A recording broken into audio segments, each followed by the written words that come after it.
Kuwait വിമാനത്താവളത്തിൽ Iran ആക്രമണം, നിരവധി പേർക്ക് പരിക്കേറ്റതായി റിപ്പോർട്ട്. ഇറാന്റെ ആക്രമണത്തിൽ വിമാനത്താവളത്തിന് കേടുപാടുകൾ പറ്റി. കുവൈറ്റ് വിമാനത്താവളത്തിൽ നിന്നുള്ള സർവീസുകൾ നിർത്തിവെച്ചു. ഷിൻസ് സെബാസ്റ്റ്യൻ ചേരുന്ന വിവരങ്ങളുമായി. ഷിൻസ്, പറയൂ, ലഭ്യമാകുന്ന ഏറ്റവും പുതിയ വിവരങ്ങൾ എങ്ങനെയാണ്? രോഹിണി, ലോകത്തെ ഞെട്ടിക്കുന്ന ഏറ്റവും വലിയൊരു ആക്രമണമാണ് ഇറാന്റെ ഭാഗത്ത് ഉണ്ടായിരിക്കുന്നത്. കുവൈറ്റ് അന്താരാഷ്ട്ര വിമാനത്താവളത്തിന് നേരെയുള്ള ഇറാന്റെ ആക്രമണത്തിൽ നിരവധി പേർക്കാണ് പരിക്ക് വെച്ചിരിക്കുന്നത്. ആക്രമണത്തിൽ തീവ്ര യാത്രാ ടെർമിനലിന് കേടുപാടുകൾ സംഭവിച്ചിട്ടുണ്ട്. പ്രതിരോധ മന്ത്രാലയത്തിന്റെ ഔദ്യോഗിക വക്താവ് brigadier general Saud Abdul Aziz Al ഒബൈദിയാണ് ഇക്കാര്യം അറിയിച്ചത്. ആക്രമണത്തെ തുടർന്ന് വിമാന സർവീസുകൾ ഇപ്പോൾ നിർത്തിവെച്ചിരിക്കുകയാണ്. എയർപോർട്ടിലെ വിമാനങ്ങൾ മാറ്റിയിട്ടുണ്ട്. ആക്രമണത്തിൽ ടെർമിനലിൽ കെട്ടിടത്തിന് കാര്യമായ നാശനഷ്ടമുണ്ടായതായും നിരവധി പേർക്ക് പരിക്കേറ്റതായും അദ്ദേഹം വ്യക്തമാക്കിയിട്ടുണ്ട്. പരിക്കേറ്റവർക്ക് ആവശ്യമായ ചികിത്സ നൽകിയിട്ടുണ്ടെന്നും അദ്ദേഹം അറിയിച്ചിട്ടുണ്ട്.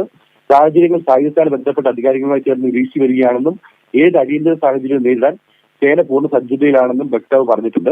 രാജ്യത്തിന്റെ സുരക്ഷയും സ്ഥിരതയും സംരക്ഷിക്കാൻ ആവശ്യമായ എല്ലാ നടപടികളും സ്വീകരിച്ചു വരികയാണെന്നും അദ്ദേഹം കൂട്ടിച്ചേർത്തു.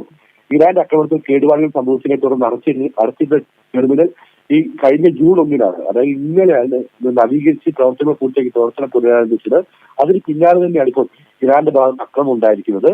ഹോർമുസ് കടലിലേക്ക് ഇറാന്റെ കിഷൻ ദ്വീപിന് നേരെ അമേരിക്കൻ സൈന്യം ആക്രമണം നടത്തിയതിന് പിന്നാലെ കുവൈറ്റിലെയും ബഹ്റൈനിലെയും യു എ സൈനിക താവളങ്ങൾ ഇറാൻ നേരത്തെ ആക്രമിച്ചിരുന്നു. വൻതോതിൽ ബാലിസ്റ്റിക് മിസൈലുകൾ, ഡ്രോണുകൾ ഉപയോഗിച്ച് ആക്രമണം നടത്തിയതാണ് വിവരം. ഇതേ തുടർന്ന് ഗൾഫ് മേഖലയിലാകെ അതീവ ജാഗ്രത നിർദ്ദേശം പുറപ്പെടുവിച്ചിരുന്നു. കിഷൻ ദ്വീപിലെ തങ്ങളുടെ മിലിറ്ററി ഗ്രൗണ്ട് കൺട്രോൾ സ്റ്റേഷൻ നേരെ അമേരിക്ക നടത്തിയ ആക്രമണത്തിന് പ്രതികാരമായാണ് കുവൈറ്റിലെ യു എസ് താവളങ്ങൾക്ക് നേരെ ഇറാൻ ആക്രമണം നടത്തിയതെന്ന് നേരത്തെ ഇറാൻ വക്താവ് അറിയിച്ചിരുന്നു. എന്നാൽ ഇപ്പോൾ ഇറാന്റെ വിമാനത്താവളത്തിന് നേരെ തന്നെ കുവൈറ്റിലെ വിമാനത്താവളത്തിന് നേരെ തന്നെ ആക്രമണം നടത്തുകയാണ്. നിരവധി പേർക്കാണ് പരിക്ക് വെച്ചിരിക്കുന്നത്. ഇതിൽ ആത്മീയ ജീവഹാനി മറ്റു കാര്യങ്ങൾ സംഭവിച്ചതായിട്ടുള്ള വിവരങ്ങൾ പുറത്തു വന്നിട്ടില്ല. പരിക്കേറ്റവർക്ക് ഏതായാലും ആവശ്യമായ ചികിത്സ നൽകിയിട്ടുണ്ട്, അല്ലെങ്കിൽ വൈദ്യസഹായം ലഭ്യമാക്കിയിട്ടുണ്ടെന്നാണ് ഇപ്പോൾ കുവൈറ്റ് അധികൃതർ അറിയിച്ചിരിക്കുന്നത്. ഏതായാലും ഞെട്ടിക്കുന്ന ഒരു ആക്രമണമാണ് ഇറാന്റെ ഭാഗത്തു നിന്നുണ്ടായിരിക്കുന്നത്.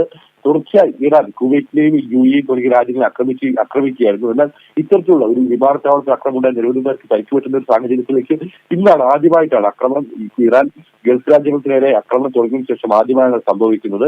ഏതായാലും വരും മണിക്കൂറിൽ എന്താണ് സംഭവിച്ചത് കൂടുതൽ വിവരങ്ങൾ പുറത്തു വരും. ഏതായാലും കുവൈറ്റ് അറിയിച്ചിരിക്കുകയാണ് നിരവധി പേർക്ക് പരിക്കേറ്റതായി തന്നെ. ശരി ഷിൻസ്, കുവൈറ്റ് വിമാനത്താവളത്തിൽ ഇറാന്റെ ആക്രമണം ഉണ്ടായിരിക്കുന്നു.